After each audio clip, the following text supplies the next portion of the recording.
Hello everyone, welcome back to your channel knowledge is power. तो आज हम class 10 chapter 2 history nationalism in India. Nationalism in India ये बहुत ही important chapter है।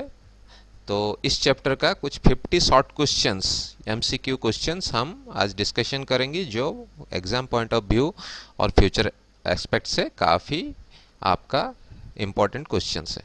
So let's start.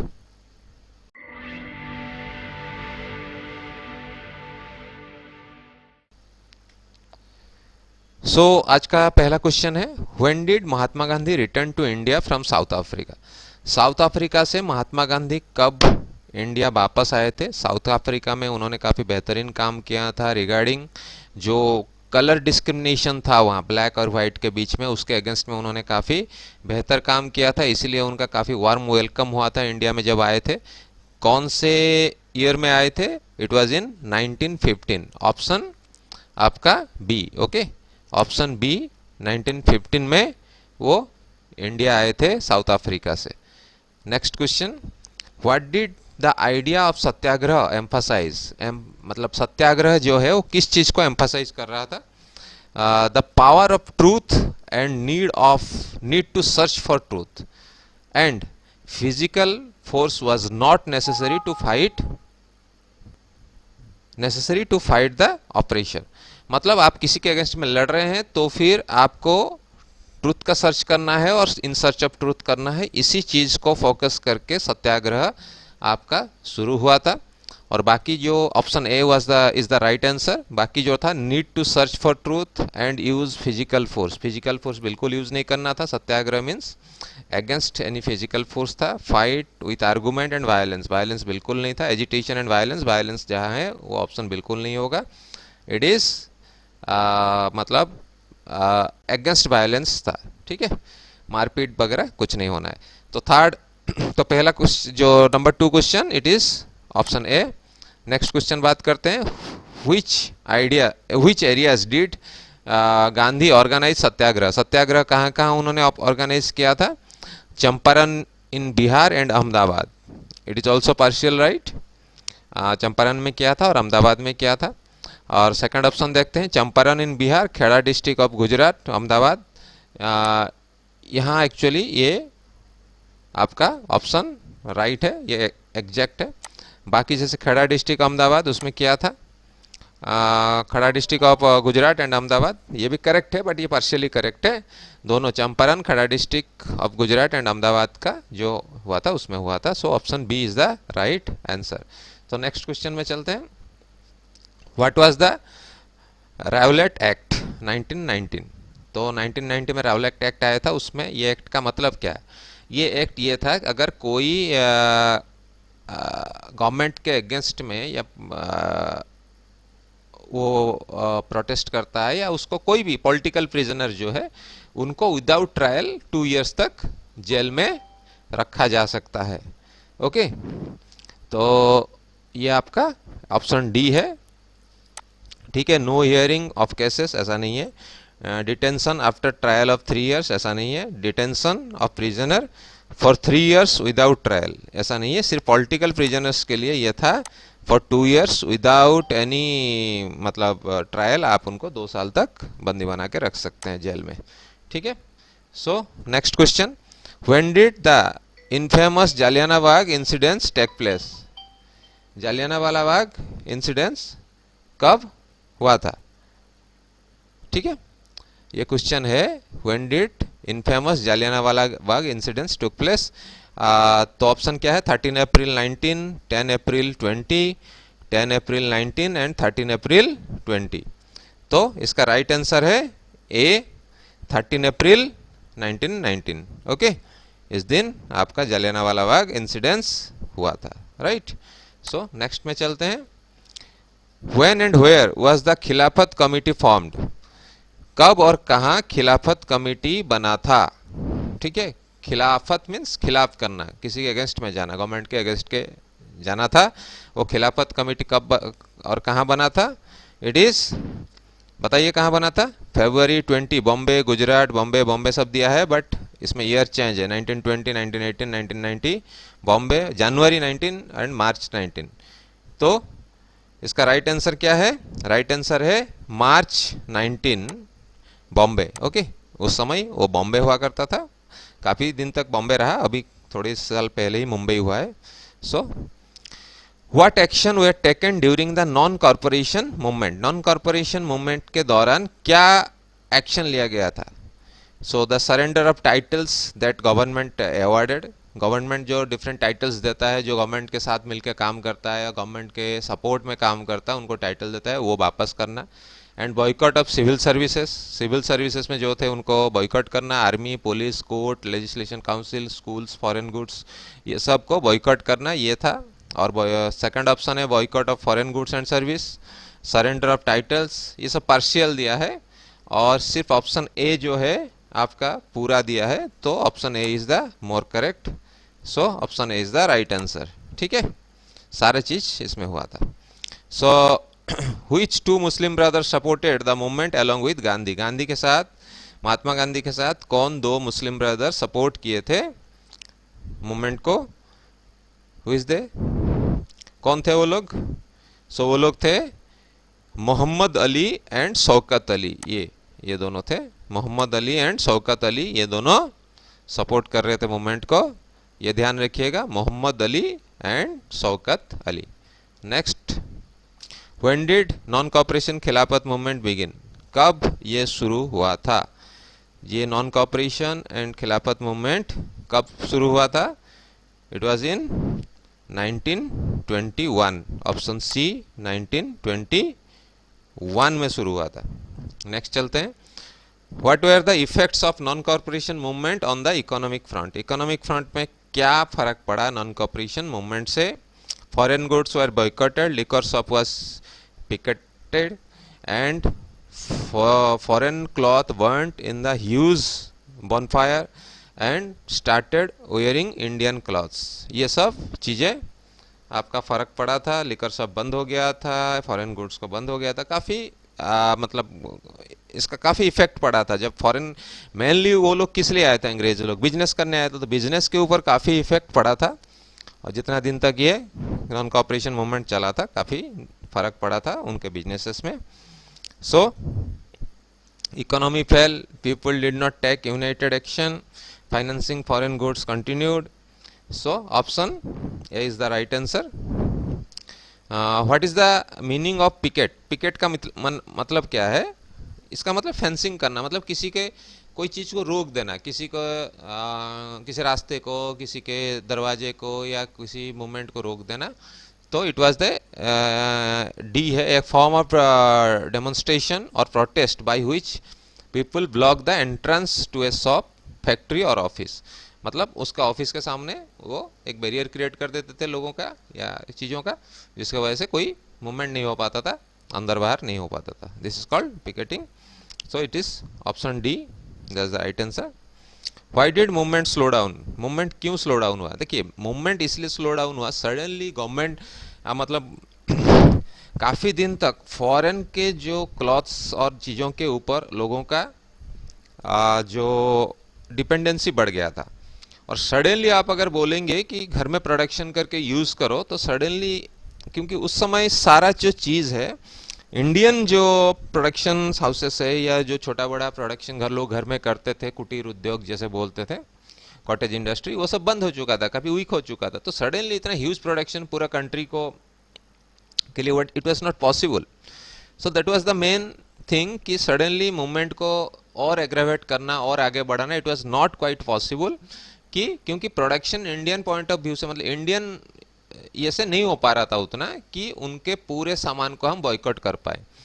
सो इसका this is the main reason. So इस यहाँ option A दिया है, लैक ऑफ यूनिटी, ये नहीं था। ब्रिटिश ओवर पावर्ड, ये भी नहीं था। Handmade Indian goods like khadi worked out more expensive and time consuming than mill made goods, ये सब मेन कारण था कि जल्दी नहीं बन पाया, और खादी वाज एक्सपेंसिव, कपड़ा वगैरह। तो इसके वजह से मेनली ये मूवमेंट स्लो डाउन हो गया था। So option C is the right answer. ठीक है, सो नेक्स्ट में चलते हैं। What was the begar system? Begar system क्या है? ये आपका labour that villagers were forced to contribute without any payment, villagers को फोर्स किया गया विदाउट एनी पेमेंट काम करने के लिए, क्या ये बेगर है? Labour was paid some percentage of payment, क्या ये बेगर है? Labour was done in exchange of other goods, labour लोग मतलब काम करते थे आ, और वो किसी और चीज़ों के अगेंस्ट में काम करते थे, क्या ये लेबर है? Large revenue was collected from labour, मतलब इसका मीनिंग क्या है, ये पूछ रहा है इसका मीनिंग क्या है।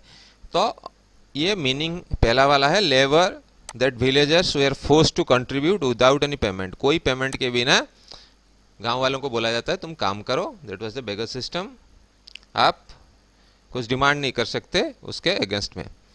What was inland immigration act 1859 about, ये क्या था, किसके बारे में था? तो ये जो इनलैंड इमिग्रेशन एक्ट 1859 है, ये मेनली आपका plantation workers were not permitted to leave the tea garden without permission, मतलब जो टी गार्डन में काम कर रहे हैं वो विदाउट परमिशन नहीं छोड़ के जा सकते, ये मेन उस एक्ट में था 1859 इमिग्रेशन एक्ट, ये ध्यान रखिएगा।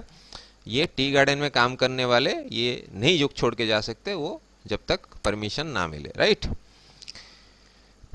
तो free mobility of worker, workers defies the authority and left the plantation, ये सब relaxation towards plantation worker in Assam, ये सब नहीं है, वो नहीं छोड़ के जा सकते। Option B is the right answer. Next चलते हैं, when did the non cooperation movement halted by Mahatma Gandhi and why. So आपने सुना होगा चौरी चौराहा इंसिडेंट एट गोरखपुर में हुआ था और वहाँ पे पुलिस स्टेशन को जला दिए थे, इट वाज इन 1922। सो इसके वजह से महात्मा गांधी ने ये मूवमेंट को रुकवा दिया था। So it was option C, okay. 1922 में चौरी चौराहा गोरखपुर वाला इंसिडेंट्स की वजह से रुक गया था। So this was the reason. Next चलते हैं, why was Simon commission set up by the British, British ने साइमन कमीशन क्यों बैठाया था? साइमन कमीशन, ये काफ़ी नारा लगता था जब साइमन कमीशन पहुंचा, गोबेक साइमन स्लोगन रखता था, साइमन गोबेक। तो ये क्यों बैठाया था, क्वेश्चन ये है, ये क्यों बैठाया गया था? The commission actually the commission was to look into the functioning of constitutional system in India and suggest change, जो कॉन्स्टिट्यूशन उस समय बनने के ऊपर था और काफ़ी सजेशन हो रहा था इंडिया को कैसे रूल या गवर्न या एडमिनिस्ट्रेट किया जाए। सो इसके ऊपर साइमन कमीशन बना था और इसी के लिए साइमन कमीशन आया था। So option D is the right answer, ठीक है। और next question, when did the Simon commission arrive India and how was it received by Indian लोगों ने 1928 में साइमन कमीशन आया था इंडिया में, साइमन गोबेक का नारा लगाए थे और इसी समय 1928 में ही आपका जो कॉन्स्टिट्यूशन लिखने का काम शुरू हुआ था ड्यूरिंग जो मतलब अंग्रेजों का जो पीरियड था, इंग्लिश पीपल का, जो उस पीरियड में पहली बार लिखना शुरू हो गया था। सो नेक्स्ट क्वेश्चन में चलते हैं, who announced the domination status for India and when, किसने डोमिनेशन स्टेटस अनाउंस किया था फॉर इंडिया एंड व्हेन, कब किया था? It was by Lord Irwin and it was इन 29 में ये डोमिनेशन स्टेटस इंडिया को मिला था और अनाउंस किया था लॉर्ड इरविन ने, वो उस समय के यहाँ पे थे हेड। तो when did the Lahore Congress under the presidency of Jawaharlal Nehru formalize demand of Purna Swaraj, full independence क्लेम किया था और full independence for India. When did, कब हुआ था ये जो लाहौर कांग्रेस का ये जो मीटिंग हुआ था ये कब हुआ था, इसके बारे में पूछा गया है इस क्वेश्चन में। So it was in December 1929, December 1929, December, okay. During winter हुआ था, दिसंबर याद रखने के लिए, December, option B is the right answer, ठीक है। सो अब नेक्स्ट क्वेश्चन में चलते हैं, what was the cause of salt march by Gandhi and his companion, ये दांडी मार्च जो हुआ था, सॉल्ट मार्च जिसको बोलते हैं, वो क्यों हुआ था? क्योंकि सॉल्ट के ऊपर अंग्रेज लोगों ने टैक्स लगा दिया था। So it was the main reason. तो जहाँ पे टैक्स है वहाँ देख लीजिए, because of the demand to abolish the salt tax. तो उन्होंने, अंग्रेजों ने किया था, इंडियंस लोग सॉल्ट नहीं बना सकते और सॉल्ट के ऊपर उनको टैक्स देना पड़ेगा जो सॉल्ट खरीद रहे हैं, क्योंकि salt was the primary product जो सबको चाहिए ही चाहिए घर में। तो उसके ऊपर टैक्स लगा देने से काफ़ी पैसा उनका वसूल होगा, इसलिए उन्होंने टैक्स लगा दिया था। वो एबॉलिश करने के लिए वो हुआ था। Option B is the right answer. So next चलते हैं। What happened when Abdul Ghaffar Khan, a devout disciple of Mahatma Gandhi, was arrested in April 1930? जब अब्दुल गफार खान, एक भक्त थे महात्मा गांधी के, वो जब अरेस्ट हुए अप्रैल 1930 में, क्या हुआ था? काफ़ी हंगामा हुआ था, काफ़ी आगजनी हुई थी। सो इट वाज ए वेरी, मतलब बिगर प्रोटेस्ट हुआ था। So angry crowded demonstrate in the street of Peshawar facing armored cars and police firing, many were killed। तो पुलिस के अगेंस्ट में और अंग्रेजों के अगेंस्ट में उन्होंने प्रोटेस्ट किया था, बाई हुईच ओपन फायरिंग हुआ था, जिसके वजह से काफ़ी लोगों का मौत हुआ था। So option D is the right answer. So next चलते हैं। What happened according to Gandhi Irwin pact 1931? तो गांधी इरविन पैक्ट हुआ था तो 1930 में, 31 में। तो क्या उसमें हुआ था, डिसीजन क्या हुआ था? तो ये 1931 में जो हुआ था, ये जो प्रिजनर्स है, government agreed to release political prisoners, ये मेनली इसी के ऊपर बात हुआ था और गांधी इरविन के बीच में हुआ था। तो ये round table conference in London ये हुआ था। ओके, तो ये कंसेंट हुआ था कि वो जो मतलब पॉलिटिकल प्रिजनर्स को रखा गया है जेल में, उनको सब रिलीज किया जाए, राइट। सो नेक्स्ट क्वेश्चन में चलते हैं। Was the round table conference in London successful for Gandhi? Gandhi के लिए क्या वो सक्सेसफुल था? No, it was the negotiation broke down and the Gandhi return disappointed. So option C is the right answer. It was not successful. ठीक है, option C right answer. So next question number 25। 25 क्या बोल रहा है? Who was the leader of HSRA, Hindustan socialist republican army, formed in 1928? ये लोग कौन थे, इसके लीडर्स कौन थे? सो ऑप्शन बताइए कौन से है? भगत सिंह, बटुकेश्वर दत्ता, भगत सिंह, जतिन दास, अजय घोष, बटुकेश्वर दत्ता, जतिन दास, अजय घोष, जतिन दास, अजय घोष। यहाँ पे कौन है? So option is option B, Bhagat Singh, Jatin Das, Ajay Ghosh. Bhagat Singh, Jatin Das, Ajay Ghosh. Okay, ये तीनों थे आपके HSRA, Hindustan socialist republic army के मेंबर्स या लीडर्स। ओके, सो नेक्स्ट चलते हैं। In April 1929 who threw the bomb in the legislative assembly? Legislative assembly में किसने बॉम्ब फेंका था? So he was all famous, सबको पता है, भगत सिंह एंड बटुकेश्वर दत्ता। इन लोगों ने लेजिस्लेटिव असेंबली में बॉम्ब फेंका था, बट वो किसी को मतलब चोट पहुंचाने के लिए नहीं, not to kill anyone, just कि लोग उनका ऊपर बात को सुने और गवर्नमेंट बात को सुने और उनको बात को इम्पोर्टेंस दे, बस इसी के ऊपर उन्होंने एक धमाका किया था। So which organization did the Indian merchants and industrialists form to organize business interest in India? Indian का जो मर्चेंट्स एंड इंडस्ट्रियलिस्ट है वो कौन सा ऑर्गेनाइजेशन फॉर्म किए थे? It was FICCI. Okay, FICCI means federation of Indian chambers of commerce and industries, FICCI, and other one is Indian industries and commercial Congress. ये दोनों फॉर्म हुआ था 27। सो ये दोनों हुआ था, मतलब both A and B is the right answer. ठीक है। So 28, what was the motive of this business organization? इस बिजनेस ऑर्गेनाइजेशन का मेन मोटिव क्या था? मेन मोटिव था कि the industry attacks the colonial control over the Indian economy. ये लोग चैलेंज करना चाहते थे कॉलोनियल जो कंट्रोल था इंडियन इकोनॉमी पे, and supported the civil disobedient movement. तो इंडियन इकोनॉमी जो पूरा तरह से कंट्रोल में था, जो कॉलोनियल कंट्रोल में, उससे वो उसके अगेंस्ट में काम करते थे, और डिसऑबिडियंस मूवमेंट यानी कि जो आपका हुआ था नॉन कॉपरेशन मूवमेंट, तो इसके सपोर्ट में वो काम करते थे। ठीक है, तो प्रोडक्शन करते थे या बिजनेस को बढ़ाते थे, जिसकी वजह से जो ये कॉलोनियल कंट्रोल हट जाए और इंडियंस का भी कुछ हिस्सेदारी इसमें रहे बिजनेस में। So next is who organised the Dalits into the depressed class association in 1930। किसने किया था? अगर दलित का आ रहा है, mostly B R Ambedkar is the main hero for them, जो लोग दलित लोगों को ऑर्गेनाइज किया था। So option C is the right answer. ठीक है, did British government agree with Ambedkar demand for separate electorates for Dalit? Yes, Ambedkar का जो डिमांड था दलित्स के लिए सेपरेट इलेक्टोरेट्स होना चाहिए, ये हुआ था, बट बहुत सारा कंडीशन उन्होंने डाला था।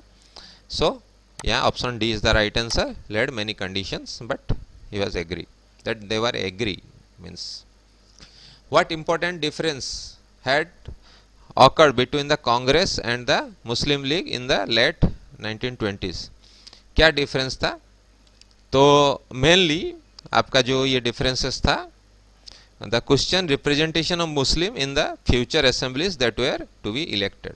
जो इलेक्शन प्रोसेस आगे चल के शुरू होना था, जो आपका लिखा जा रहा था आगे, जो इंडिया को कुछ पावर मिलने वाला था, जो लीडर्स चुने जाने थे, ये सब जो प्रोसेस इलेक्शन प्रोसेस होना था थ्रू जो English people during that British time, तो इसमें मुस्लिम लोगों का ये था कि हिंदू लोग हमारे ऊपर डोमिनेट करेंगे क्योंकि ये लोग ज़्यादा हैं, तो वो लोग चाहते थे कि हमारे लिए असेंबली में कुछ रिजर्वेशन होना चाहिए मुस्लिम इलाके में, जहाँ पे उनका मेजॉरिटी है या थोड़ा ज़्यादा संख्या में है। तो इस क्वेश्चन को लेकर, रिप्रेजेंटेशन को लेकर ही था कि वो लोग चाहते थे कि हमें कुछ रिजर्वेशन मिले, ये सब था, तो इसके ऊपर काफ़ी डिफरेंसेस हुआ था।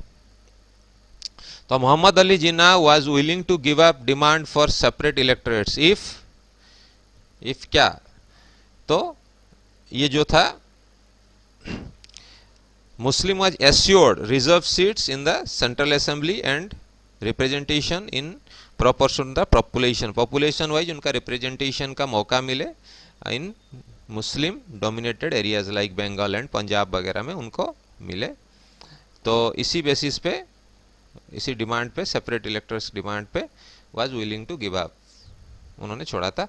So who painted the, so option B is the right answer इसमें 32 में। और next question is who painted the famous image of Bharat Mata in 1905? किसने भारत माता का जो इमेज है, इंडिया मैप के बीच में भारत माता का फोटो है, सबने देखा होगा। He was Rabindranath Tagore. ठीक है, कौन थे? ये थोड़ा स्पेलिंग मिस्टेक है। So it was option C, Rabindranath Tagore. ठीक है,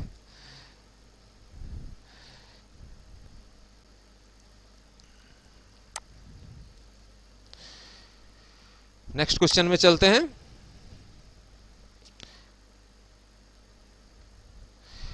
हु रोट वंदे मातरम? वंदे मातरम किसने लिखा था? सो वंदे मातरम आपका बंकिम चंद्र चट्टोपाध्याय ने लिखा था। ये काफी इंपॉर्टेंट क्वेश्चन है, बहुत जगह में पूछा जाता है। वंदे मातरम बंकिम चंद्र चट्टोपाध्याय ने लिखा था। Which famous writer from Bengal led the movement for folklore as part of nationalism? ठीक है, folklore as a part of nationalism. Folklore क्या है, इसके बारे में बात करेंगे। सो इसका क्या रहेगा answer? 35। So it is Rabindranath Tagore. Okay,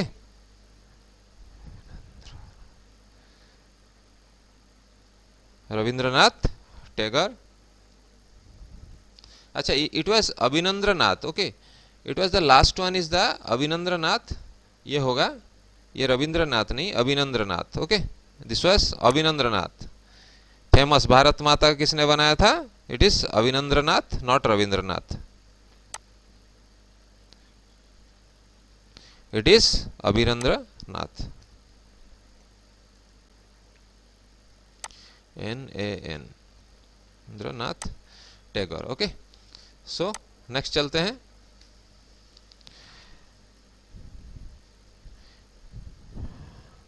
Which famous writer from Bengal led the, okay हो गया,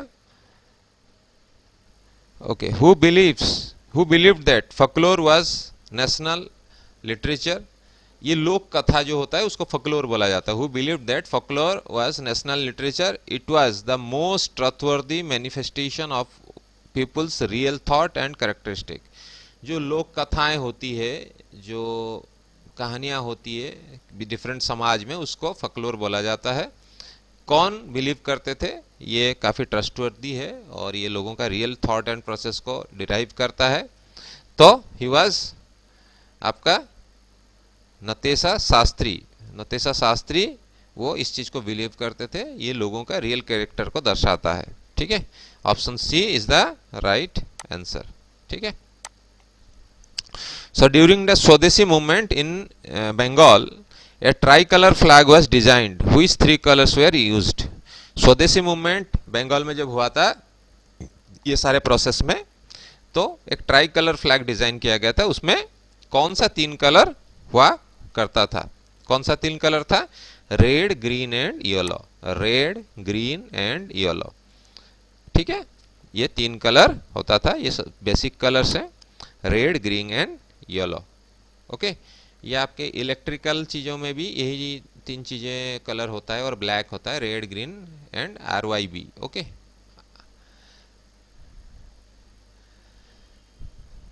RGY, red, green and yellow. Okay, the flag had 8 lotus on it. What did they represent? 8 lotus किसको रिप्रेजेंट करते थे? इस flag में 8 lotus होता था. उस लोटस क्या रिप्रेजेंट करता था? It was 8 provinces of Indian British India. British India का जो 8 प्रोविंसेस था, जो राज्य हुआ करता था उनका कंट्रोल का 8. ठीक है, जैसे मुंबई, कलकत्ता, मद्रास, ये सब हुआ करता था. तो इन 8 जो प्रोविंसेस का इंडिकेशन था, इनको यूनाइट करने के लिए ये बनाया गया था. What did the crescent moon in the flag represent? उसमें क्रेसेंट मून हुआ करता था, उसको वो क्या रिप्रेजेंट करता था? वो आपका हिंदू मुस्लिम को रिप्रेजेंट करता था. Option B is the Hindu Muslim. और यहाँ पे ऑप्शन है C, 8 provinces of British India. Right. So next चलते हैं 40. What was the design of swaraj flag created by Gandhi? Gandhi ने 1921 में एक स्वराज फ्लैग डिजाइन किया था. उसका क्या था कलर? यह है आपका रेड, ग्रीन एंड व्हाइट. उसमें था रेड, ग्रीन एंड येलो. इसमें red, green and white. Red, green common है, व्हाइट की जगह उसमें येलो था, इसमें व्हाइट है. With A spinning wheel in the centre. Spinning wheel था सेंटर में. Right. Red, green and white. What was the significance of spinning wheel in the flag created by Gandhi? इसका क्या सिग्निफिकेंस था? इसका सिग्निफिकेंस ये था, represented the Gandhian ideal of self help. अपने आप को हेल्प करो और ये जो ब्रिटिशर्स के चुंगल में मत फंसो, जितना खुद कर सकते हो करो. What was the other way of creating the feeling of nationalism in people? क्या और वे था जिसमें नेशनलिज्म लोगों के अंदर पैदा हो? वो क्या गया था? So it was through reinterpretation of history. History को दोबारा इंटरप्रेट किया गया था. जो काफ़ी हिम्मत वाला कहानियाँ थी उनको बताया गया था. ये सब चीज़ें जो हमारे हिस्ट्री के बेस्ट स्टोरीज़ हैं वो लोगों को सुनाया गया था कि हम लोग कितने मतलब बेहतर थे, हम कितने फाइटर हैं, हम कितने साहसी हैं, हम किसी के अंडर नहीं रहेंगे. ये सब स्टोरीज़ और ये जो और एक बार इसको लोगों को याद दिलाया गया था हमारे पास्ट के बारे में. So what image had the Britishers created of the Indians? Indians के बारे में क्या इमेज ये लोग क्रिएट किए थे? सो इट वाज कि backward and primitive, incapable of governing themselves. ये लोग बैकवर्ड हैं, ये लोग अपने आप को कंट्रोल नहीं कर सकते, अपने आप को गवर्न नहीं कर सकते. ये लोग लड़ने वाले आपस में, ये लोग है नहीं, मतलब कैपेबल नहीं है किसी के लिए. So what did the Indians do in response to this image? इस रेस्पॉन्स के जो इमेज का रेस्पॉन्स के अगेंस्ट में उन्होंने क्या किया था? सो दे रिटेलिएट बैक? नो, बिल्कुल नहीं.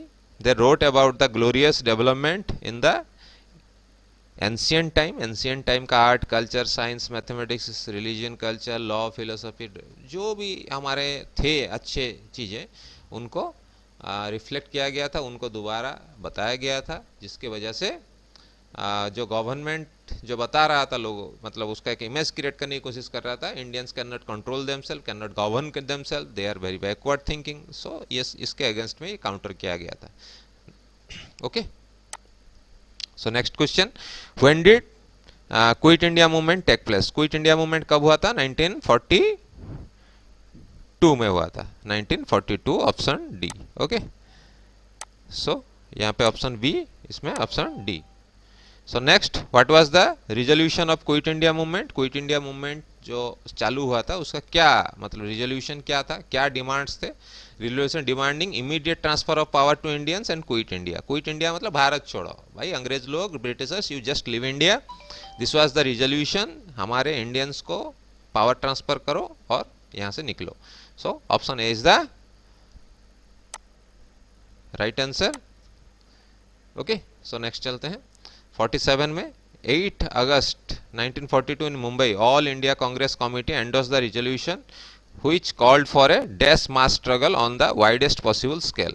नॉन वायलेंस मास स्ट्रगल, ये भी नॉन वायलेंस किया गया था, क्योंकि गांधी जी थे तो नॉन वायलेंस का ही सपोर्टर थे वो।